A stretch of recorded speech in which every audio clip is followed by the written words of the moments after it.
Maraming salamat at magandang umaga po sa inyong lahat. I want to set the tone nito pong interview sapagkat tayo ho ay nahaharap sa isang usaping pananagutan. Pero ito po ay hindi pangkaraniwan na usaping pananagutan. Ito po ay moral na usaping pananagutan. Ito po ay kaakibat sa natatanging proseso na hinaharap ng sambayanan. Ito po ay ang impeachment ng ating pangalawang Pangulo. Bakit ito natatangi?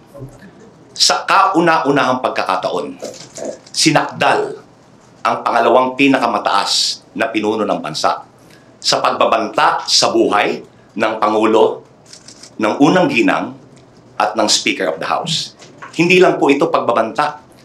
Inamin niya na kumontrata siya ng taong magsasakatuparan ng bantang ito. In other words, may kinontrata na siya na asasino o mamamatay tao. Natatangi rin dahil sa kauna-unahang pagkakataon, nasakdal din siya sa pangalawang artikulo, which is pandarambong ng kaban ng bayan or plunder. Natatangi because nasasakdal siya sa pangatlong artikulo, malversasyon ng pananalapi ng bayan. Natatangi dahil siya ay nasasakdal sa pagtataksil sa saligang batas. And finally, natatangi dahil sinakdal siya sa mga karumal-dumal na krimen. Ito pong paglilitis na ito, hindi lang po ang pangalawang Pangulo ang nasasakdal. Nasasakdal din po dito ang institusyon ng Senado bilang isang impeachment court. Nasasakdal din ang buong sambayanan na dapat ay buksan ang mga mata, makilahok sa proseso upang sa gayon ay matugunan ang mga pag-aagam-agam at mga katanungan. You say yes po sa pag-accept ng post nito as spokesperson, and can you just spokesperson ng House impeachment prosecutors, yung exact term po na pwede namin gamitin? Ako po ang tagapagsalita o spokesperson, walang distinction the prosecution panel. So magkasama po dyan ang public prosecutors at ang private prosecutors. Ano nag-udyok sa akin na tanggapin ito? Para ho sa bayan.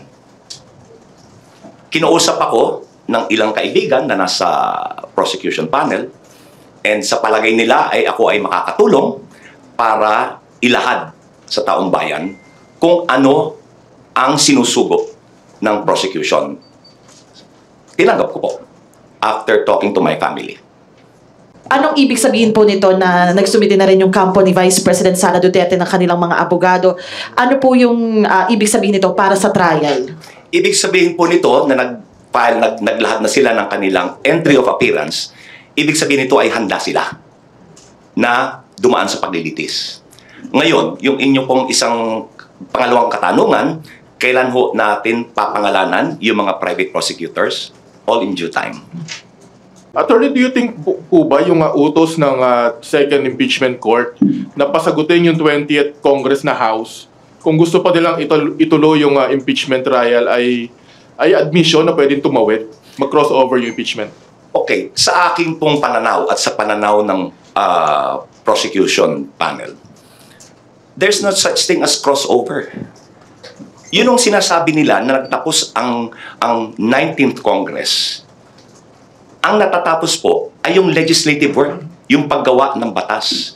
Yung institusyon ng Kongreso, yung institusyon ng Senado, ay hindi po yan nag-expire. Tuloy-tuloy po yan. So, I think it's a misnomer to say that will it cross over? There's nothing in the Constitution that says crossover. In fact, sa ilang decided cases, gaya po nung Pimentel versus the Joint Committee, sinabi ng Supreme Court na ang napuputol, ang nagwawakas ay ang sesyon sa paggawa ng batas. Hindi yung institusyon na nagsusurvive, tuloy-tuloy. Hypothetical question lang po, what if i-dismiss po ng Senate Impeachment Court yung complaint, ay yung case, nang hindi man lang nag-hearing? Wala ho sa saligang batas yan. Yan ho ay betrayal.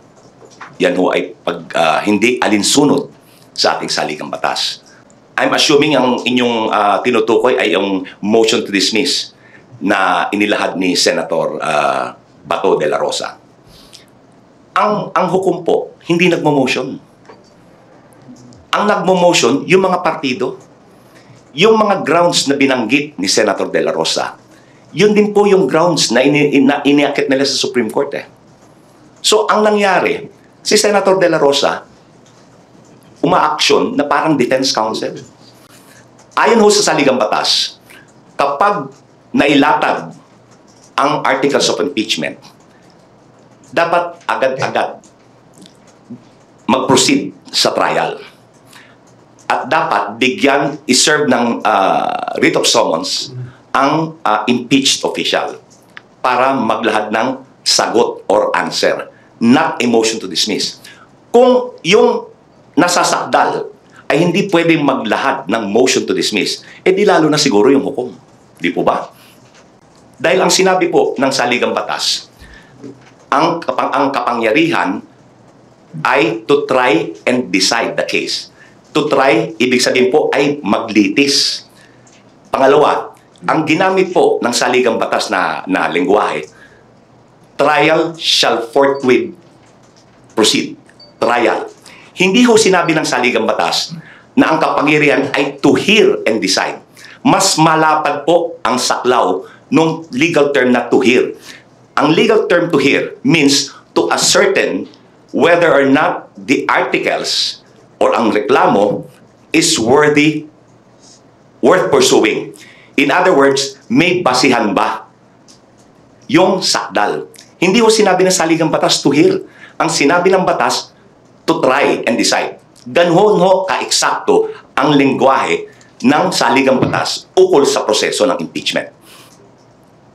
Good morning po, sir. Good morning. Sir, prior to your appointment as spokes of the PROSEC panel, have you ever assisted them in any capacity?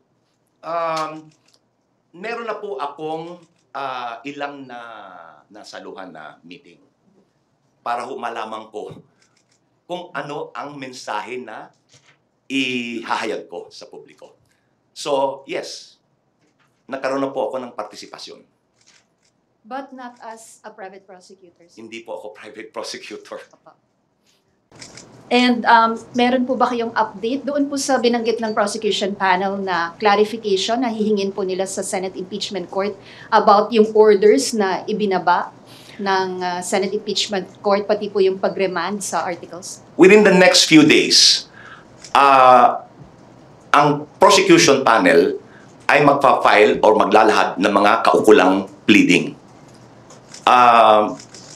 Within the next few days, magkakaroon po ng paglalahad. Sir, clarification lang. That's a motion? Motion to what? It could be a motion or it could be a manifestation.